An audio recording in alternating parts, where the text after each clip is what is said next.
My name is Solomon Meyi. I work for Amanara Process Advocacy Foundation.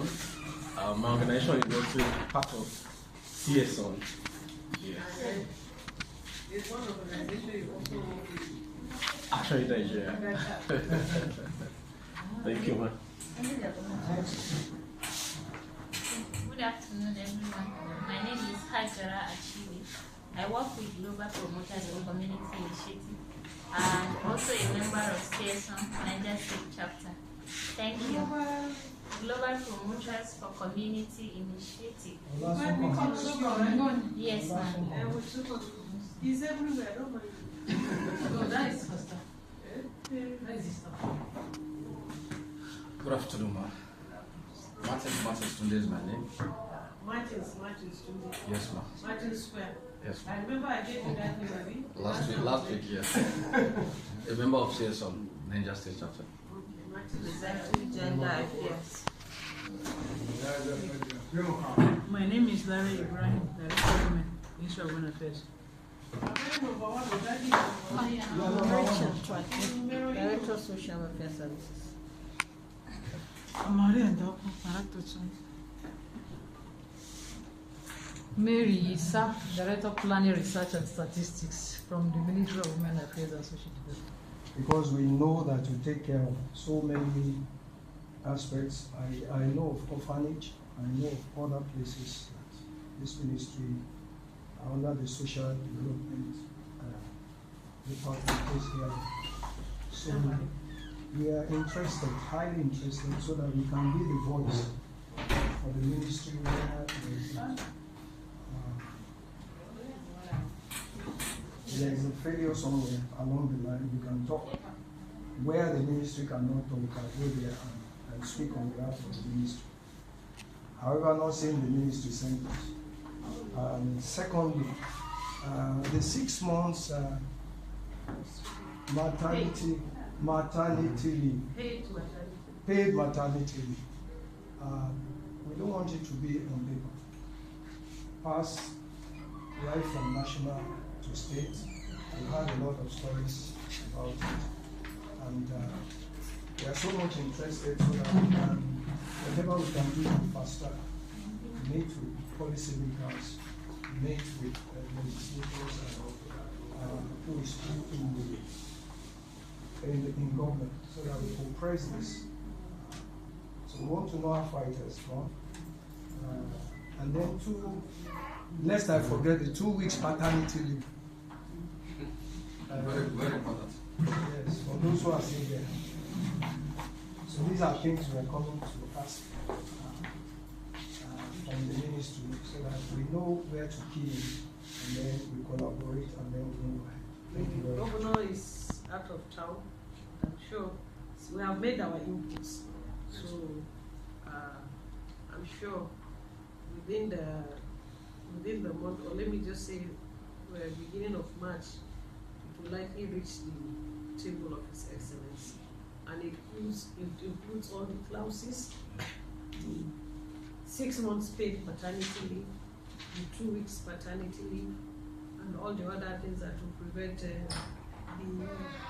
women from abusing those privileges. Because I think the major concern of everyone there was if you give 6 months paid maternity leave, then what happens? We also have issues with crèche services. We have it in our budget, but the whole secretariat is undergoing renovation. We are with the Ministry of Women Affairs and Health. We are trying to see, we don't have enough of, if each block will have a crèche, so that the one we have in one block might be too far for all these mothers, yes, because even after the 6 months, the mothers need to continue breastfeeding with complementary feeding. So at least between 6 to 9 months, 9 months to 1 year, they can continue to bring their children to the crèche. So we have an existing crèche, and we are planning on getting more. We plan to even have crèches in other places where there are workers, like we have somewhere within town where parents that are teachers within Zaumai, Old Airport, GSS, Women's School, if they can leverage on that, with the cost of fuel, I don't think they will be able to do that anyway, because it's going to be very far from their schools. So maybe gradually, Ministry of Education, Basic Education, will try to see if teachers will be given that leverage of having a crèche inside the school, so that they can come with their babies and then breastfeed them. So that is it. But for so far, the draft is out, and I've just sent she had just reviewed and sent back to me, and I've also sent back to the Planning Commission. So for us, for their review too and their input. So I think we'll be able to get that milestone by the special grace of God. Then when we talk of nutrition, nutrition is very wide. It's very wide. When we're talking, is it early childhood nutrition, adult nutrition, children in the orphanage, old people's home, it all encompasses nutrition. We all know that we run institutions. The remand homes are there. We have to see that the inmates there are well fed. We have the orphanage. Orphanages, we have just one government orphanage, but we have government registered orphanages. We also want to ensure that they also have the basic nutrition, because most of our privately owned government registered orphanages don't get support from the state. We have seen a change in that direction by assisting them during maybe during what do they call it, maybe Children's Day or New Year. Anytime we have anything, we invite them. So, and we also give them assistance, especially in terms of food.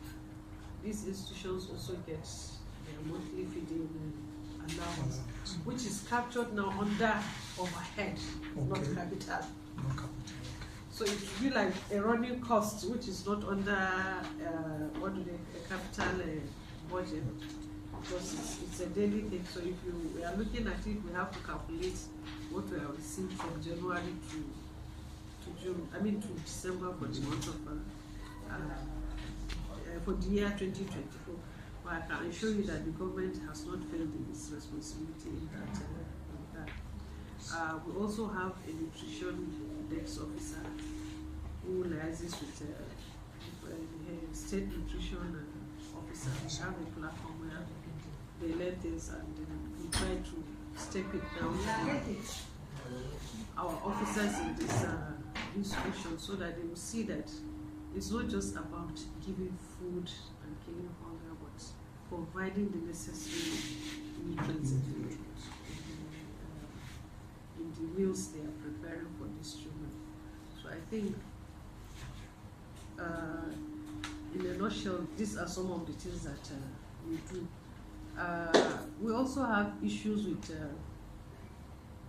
GBV,